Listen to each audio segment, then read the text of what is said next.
नमस्कार, स्टॉक्स की बात में आपका स्वागत है। आज हम बात करेंगे फार्मा सेक्टर की एक बड़ी और नामी कंपनी डॉक्टर रेड्डीज लैब की।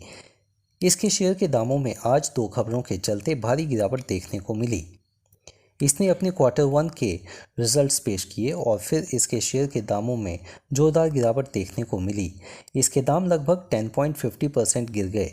मार्केट खुलते ही इसने 5444 का हाई बनाने के बाद इसमें लगातार गिरावट देखी गई और फिर इसने 4780 का लो बनाया और 4843 पर क्लोज हुआ।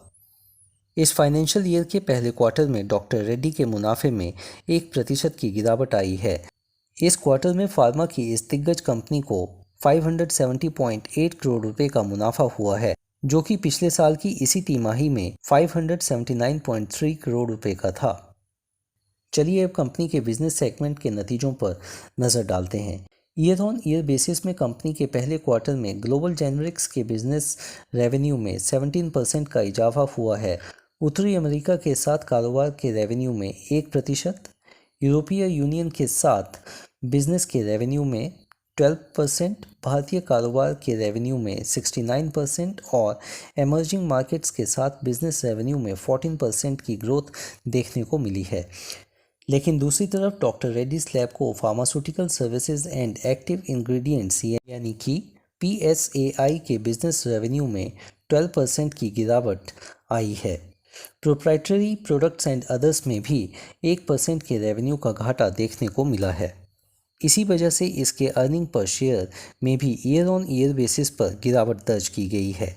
कंपनी के बढ़ते ऑपरेटिंग एक्सपेंसेस की वजह से भी मुनाफे पर असर पड़ता दिख रहा है।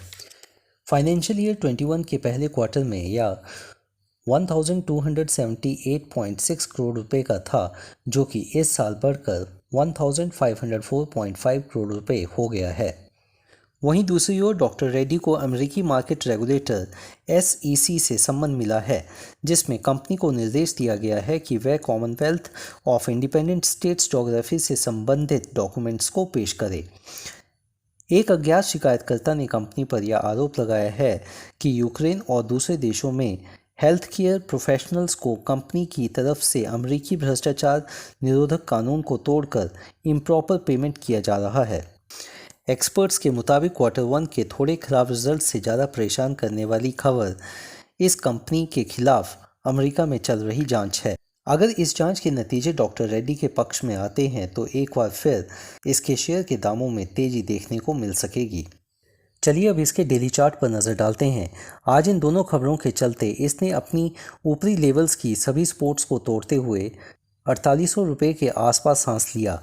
अगर इसके दाम और नीचे फिसलते हैं तो इसको 4700 और 4600 के लेवल्स पर अच्छी सपोर्ट है।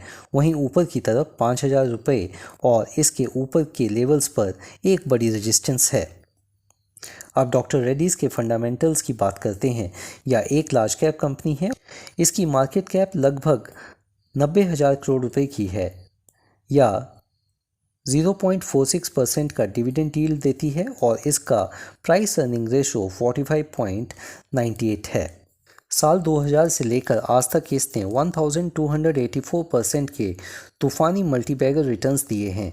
इसने अपने शेयर होल्डर्स को कई बार बोनस दिया है और एक बार फेस वैल्यू को 10 से 5 रुपये में स्प्लिट करके शेयर होल्डर्स को मालामाल भी किया है।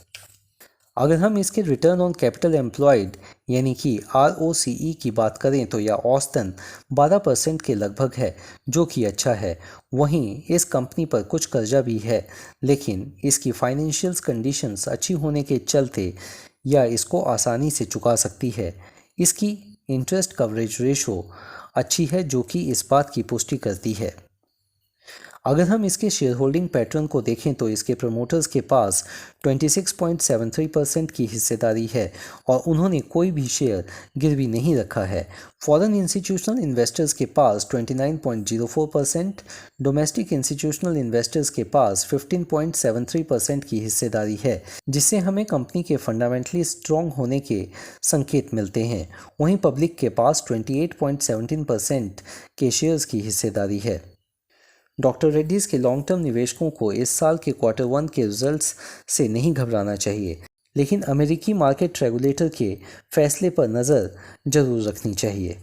साथ ही हम निवेशकों से आग्रह करते हैं कि इस कंपनी में निवेश करने और शेयर्स को बेचने से पहले अपने फाइनेंशियल एडवाइज़र की सलाह पक्का लें, ताकि आपको किसी प्रकार का नुकसान न उठाना पड़े।